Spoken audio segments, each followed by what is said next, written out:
sou professora de Direito Empresarial e estou muito feliz com o convite do professor Franco Mazziero para falar aqui com vocês no canal Mais Direito, ainda mais sobre um tema que eu gosto muito, que é sobre recuperação judicial. Mais especificamente, o tema do vídeo de hoje é sobre a Assembleia Geral de Credores. Antes de entrar nesse tema, eu queria só fazer uma observação que eu acho importante sobre recuperação judicial. O que é esse instituto? Ele é um mecanismo que a Lei de Recuperação Judicial e Falência trouxe com o fim de permitir que o empresário que esteja passando por uma crise, ele possa se reerguer, superar essa situação, esse momento que ele está vivendo. Então, qual que é a ideia? É que ele apresente um plano, o que a gente chama de plano de recuperação judicial, em que ele vai traçar o caminho que ele tem que percorrer, que ele irá percorrer rumo a sair dessa crise, a sair dessa situação. E são muito comuns, na verdade é muito comum de ser tratado num plano de recuperação judicial, caminhos que o empresário pode tomar, como por exemplo um parcelamento maior desse débito, ou um prazo maior para ele pagar, ou então um deságio, que é o desconto no valor que ele é devido.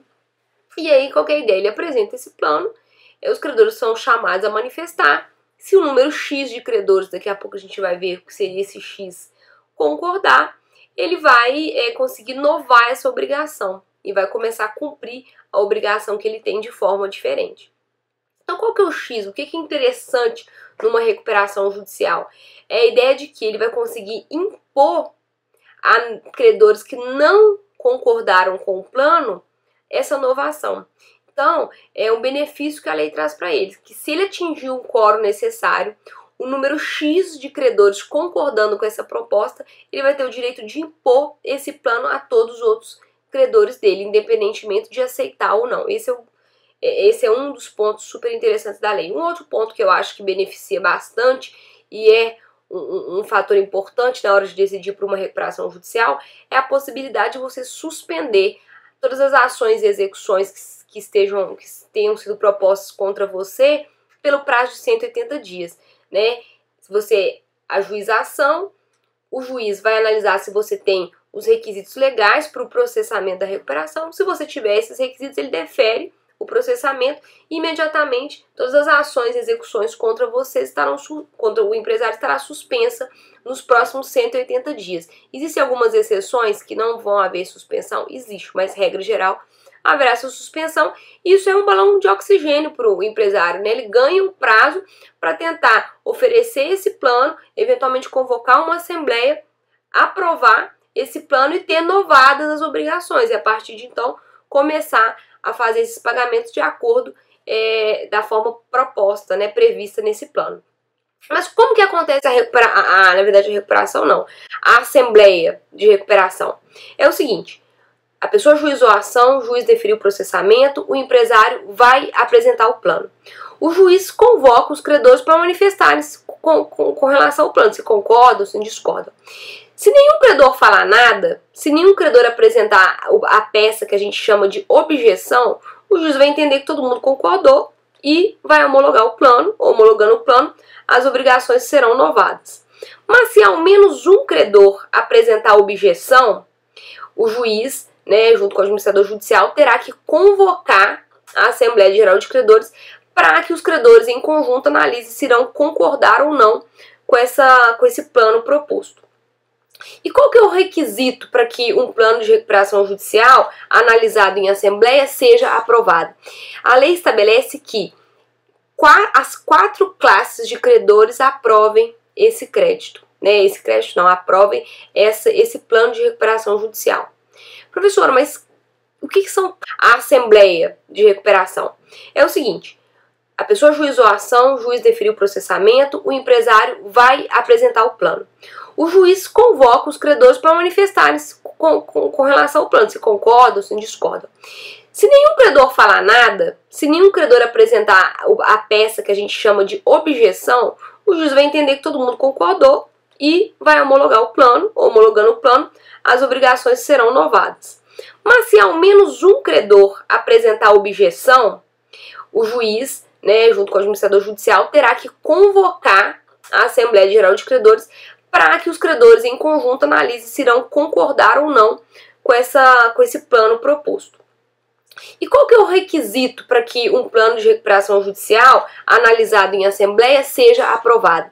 A lei estabelece que as 4 classes de credores aprovem esse crédito, né? Esse crédito não, aprovem esse plano de recuperação judicial. Professora, mas o que são classes de credores? Em uma assembleia, pessoal, os credores eles são separados em 4 classes. A primeira classe é a de credores trabalhistas, né? Créditos derivados da relação de trabalho. A segunda classe é a composta por credores com garantia real. A terceira classe é a composta por credores quirografários, privilégio especial, privilégio geral ou subordinado. E, por fim, a quarta classe ela é composta pelos microempresários e empresários de pequeno porte. Então, o requisito da lei para um plano ser aprovado é que ele seja aprovado nessas 4 classes. Mas, professora, como que eu sei se esse plano foi ou não aprovado em determinada classe? Cada classe vai ter requisitos diferentes, então a gente tem que analisar cada uma separadamente. Então, a classe de créditos trabalhistas, que é a classe 1, e a classe 4, que é a classe de microempresas e empresas de pequeno porte, para que esse crédito seja aprovado nessa classe, é imprescindível que, dos credores que participam da Assembleia, a maioria deles aprovem esse crédito. Então, a análise nessas 2 classes é feita por cabeça. Então, imagine que na classe dos trabalhadores tenham comparecido 4 credores. Desses 4 credores, 2 aprovaram. Se 2 só aprovaram, pessoal, nós não conseguimos a aprovação da maioria. Nós temos a metade, mas nós não temos a maioria. Então, nessa classe, precisaria de no mínimo aprovação de 3 credores. Tá? Aqui, nessa classe 1, que é de trabalhadores, e a classe 4, que é de ME e EPP, a gente não analisa o valor do crédito. O que interessa é a contagem de voto por cabeça, por número de credores presentes nessa Assembleia. Já na classe 2, que é a de credores com garantia real, e na classe 3, que é a de quirografários, privilégio geral, especial e subordinados, a gente vai ter que analisar 2 aspectos. O primeiro aspecto é esse do número de credores participando. Aqui também é importante que os credores que estão participando da Assembleia, que na maioria deles aprove esse plano. Então, se compareceram, por exemplo, 3 credores na classe garantia real, é imprescindível que no mínimo 2 aprovem esse plano. 2 tendo aprovados, é preciso passar por uma segunda análise. Qual que é a segunda análise? É que dos credores da classe garantia real ou quirografária que estão nessa Assembleia, é imprescindível que os credores que estejam aprovando, que os créditos que eles estão representando sejam maior do que 50% dos créditos quirografários ou garantia real que estão presentes nessa Assembleia. Professora, ficou um pouco complicado. Então, vamos resolver isso com o número. Imagine, então, nessa classe quirografária ou garantia real que tenham comparecido 3 credores. 2 credores concordaram. Eu tenho, então, a maioria dos credores por cabeça? Tenho. Agora, eu preciso analisar o valor dos créditos deles. Imagine que esse credor aqui, cada um deles tenha 50 mil reais em crédito. E esse terceiro credor tenha 150 mil reais em crédito. Então, somando o valor deles, a gente vai ter 250 mil reais em crédito. Se esses 2 credores concordaram com o plano, a gente tem 100 mil reais. 100 mil reais de um valor total de 250 é a maioria dos créditos presentes na Assembleia? Não. Então, para a gente aprovar esse plano nessa classe, que é garantia real, ou classe 3, quirografário, privilégio especial, geral subordinado, a gente precisa atender 2 requisitos: maioria por cabeça e maioria dos créditos presentes nessa Assembleia. Ok, se nós, após apurarmos a aprovação nas 4 classes, identificarmos que apenas 3 classes aprovaram, significa que esse plano não foi aprovado, ele foi rejeitado pela Assembleia. Mas, professor, mesmo ele sendo rejeitado, existe alguma hipótese em que o juiz ainda assim poderá homologar esse plano? Sim. É a CRANDAL, que está prevista no artigo 58, parágrafo 1º da Lei de Falência e Recuperação Judicial. Como é que funciona a CRANDAL? Se durante essa Assembleia o juiz identificar o atendimento de 3 requisitos, mesmo que não tenha havido aprovação em todas as classes, o juiz vai poder o juiz vai poder homologar esse plano. Então, qual que é a análise que o juiz vai fazer neste momento? Primeiro requisito aqui, somando todos os créditos que participaram dessa assembleia, aí independentemente da classe em que esse crédito se encaixa, mais de 50% dos créditos tem que ter aprovado o plano. Então aqui a análise não é por cabeça, a análise é por crédito. Então vamos supor que nessa recuperação judicial, nessa assembleia, tenham comparecidos na assembleia 100 mil reais em crédito. E para a gente ter esse requisito é necessário que a maioria desses 100 mil reais tenha aprovado. Então, por exemplo, 50 mil reais e 1 centavo. Se a gente tiver credores que representem 50 mil reais e 1 centavo, a gente atende o primeiro requisito. Segundo requisito, aprovação de no mínimo 2 classes. Então, das 4 classes que compareceram, é imprescindível que ao menos 2 tenham aprovado.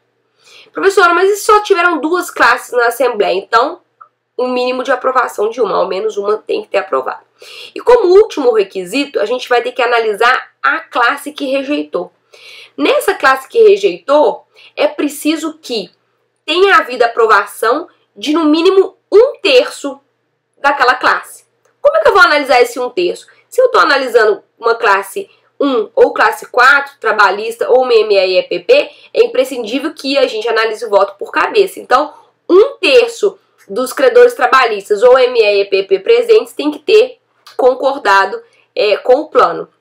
E na classe 2 e 3, que é garantia real ou quirografário, não basta a análise por cabeça. Esse 1/3 você analisa tanto por cabeça quanto por crédito. Então é importante ter votos que representem 1/3 dessas pessoas presentes e também 1/3 do valor total do crédito dessa classe quirografária ou com garantia real, tá? Atendendo esses requisitos, o juiz pode homologar o plano. Se o plano não for aprovado, pessoal, em assembleia e não for homologado pelo juiz através do Instituto da Crandall, a consequência jurídica vai ser a falência, a decretação da falência. Eu sei que existem diversas polêmicas, diversas curiosidades envolvendo esse tema. Infelizmente não consigo trabalhá-los todos num vídeo só, quem sabe numa outra oportunidade. Mas de toda forma espero ter atendido e esclarecido bastante esse tema e reitero aqui que foi um prazer gravar esse vídeo para vocês, tá bem? Contem comigo. Tchau!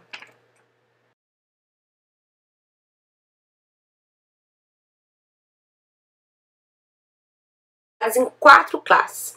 A primeira classe é a de credores trabalhistas, né? Créditos derivados da relação de trabalho. A segunda classe é a composta por credores com garantia real. Terceira classe é a composta por credores quirografários, privilégio especial, privilégio geral ou subordinado. E por fim, a quarta classe ela é composta pelos microempresários e empresários de pequeno porte. Quinta dica de hoje, aliás, pra cá, não, pra cá, caramba, aqui ó, isso. Pessoal,